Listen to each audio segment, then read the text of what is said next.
浸沒了紅刺骨，流滿地忘掉，捱下了，才發現副泥上遍灑野花了。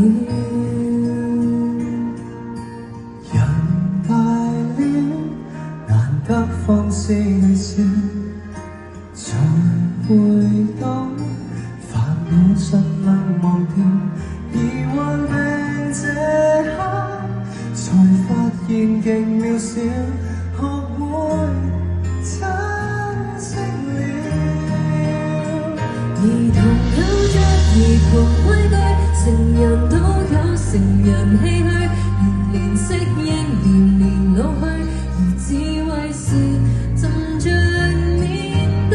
誰老於說故事如孩童喝水，可說艱苦的歷史，怎會了無心趣？人群裏為人群孤單，逃離總有逃離空虛，時而走近，時而遠去，誰散與聚，都歸於心裏。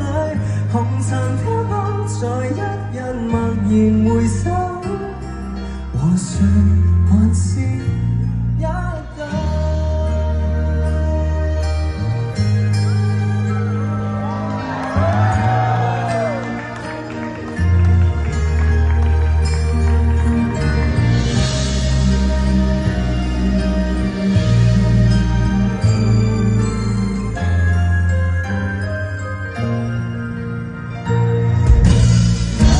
大了，難得放肆地笑，才會懂煩惱盡能忘掉。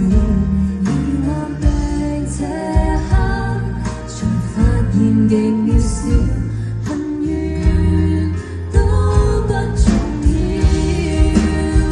兒童有着兒童畏懼，成人都有成人唏噓，年年適應，年年老去，而智慧是沉着面對。誰常老於說故事如孩童喝水，可說艱苦的歷史，怎會了無心趣？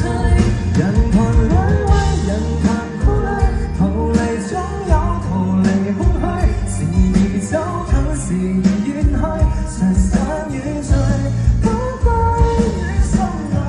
紅塵飄泊，在一日默然回首，和誰還是一對。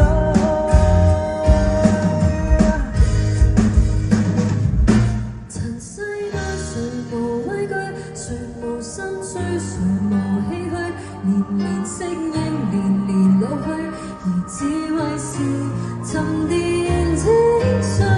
年年跨過挫折又默然回首，可說一生的歷史，怎會了